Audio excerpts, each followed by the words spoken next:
জামাইয়ের পছন্দের তরকারি কিনতে গিয়ে এই গরমে আমার বেহাল অবস্থা। তো লতি কিনে নিয়ে আইসা লতি কাটতেছি, এখনো কাটা বাকি আছে। তো যারা লতি রান্না করো আপুরা সবাই জানো যে লতি রান্নাটা একটা ভেজাল্লা রান্না, অনেক কষ্টের রান্না। তো এই হইলো আমার অবস্থা। এই গরমে আমাদের মানে শান্তি নাই। আমরা মেয়েরা কখনোই অবসর থাকতে পারি না। ছেলেরা যেমন কাজের জন্য বাইরে চলে যেতে হয়, আমাদেরও কিন্তু ঘরের কাজ, রান্না বাড়া সব কিছুই করতে হয়। তো আমরাও কিন্তু অপশন নাই। ওইদিকে লতি রান্না করার জন্য আমি পেঁয়াজ রসুনটাকে একটু ব্রাউন কালার করে নিচ্ছি। তারপর যখন ব্রাউন কালার হয়ে যাবে চিংড়ি মাছটা একটু ভাজা নিব, কারণ চিংড়ি মাছটা ভাজলে চিংড়ি মাছের যে একটা গন্ধ ওইটা থাকে না। তো আমি লতি রান্না করার জন্য কিছু সামান্য পরিমাণ চিংড়ি মাছ দিয়েছি, যেহেতু মাই ডিয়ার হাজব্যান্ড আর আমি খাবো, বাচ্চারা তো একদম এগুলি ধরবেও না, ছুবেও না।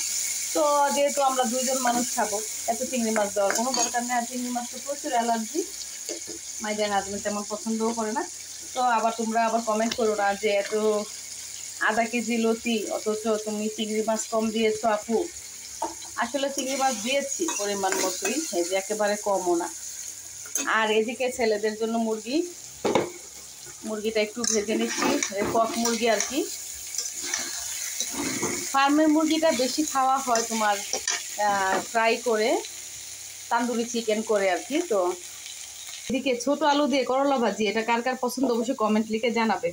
এই ছোট আলু দিয়ে করলা ভাজি আমি আমার শাশুড়ি মা বাসায় যখন গিয়েছি তখন এটা অনেক বেশি রান্না করতাম, আর আমার পরিবারের সবাই এটা বেশি পছন্দ করে। এই যে গ্রামের ছোট আলুগুলো আছে না, ছোট আলু দিয়ে এই করলা ভাজিটা। তো আমি আর মাই ডিয়ার হাজব্যান্ড খাবো, তাই জন্য একটু কম রান্না করছি, কারণ এতগুলো রান্না করে কোনো লাভ নেই, বাচ্চারা একদমই এগুলি খায় না। আর এদিকে মুরগিটা কষাচ্ছি, এখন পরিমাণ মতো ঝোল দিয়ে দিতে হবে, দিয়ে সব মশলা দিয়ে দিব।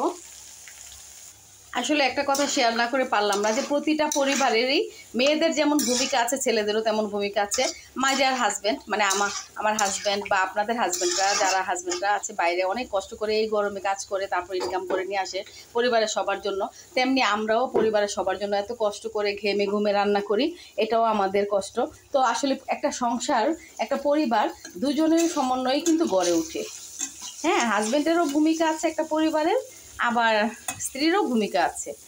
সব কিছু মিলিয়ে আমাদের এই সুখের সংসারটা তৈরি হয়। হ্যাঁ, যেমন হাজব্যান্ড ওয়াইফের, তারপরে সন্তানরা যখন বড় হবে সন্তানদেরও কিন্তু একটা ভূমিকা আছে পরিবারে, বাবা মায়ের প্রতি কেয়ার করা, বাবা মার কথা শোনা, সেই মতো চলা।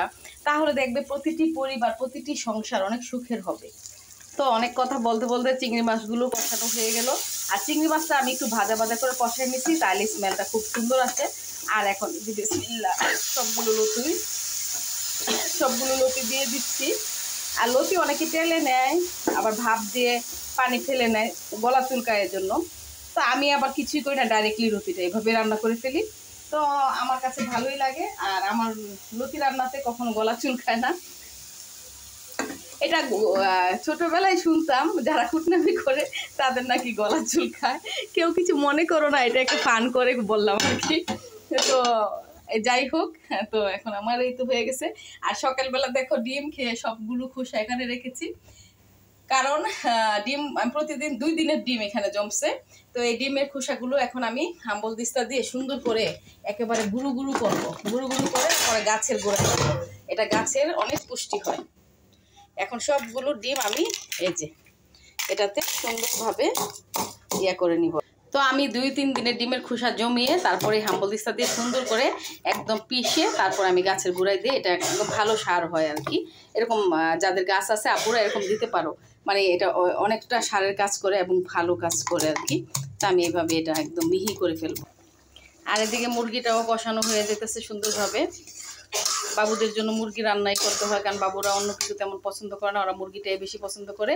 আর এই গরমে গরুর মাংস একেবারে রান্না করতেছি না, গরুর মাংস রান্না করবো কিছুদিন পরে, একটু বৃষ্টি হোক। অলরেডি মাই ডিয়ার হাজব্যান্ড গরুর মাংস এনে রেখে দিছি, কিন্তু আমি রান্না করতেছি না। এই গরমে কিভাবে রান্না করি বলো, এত গরম। বাবুদের জন্য একটু মুরগি সুন্দর করে কষা কষা করে ঝুল করে রান্না করব, এটা দিয়ে ওরা অনেক মজা করে খেয়ে ফেলবে।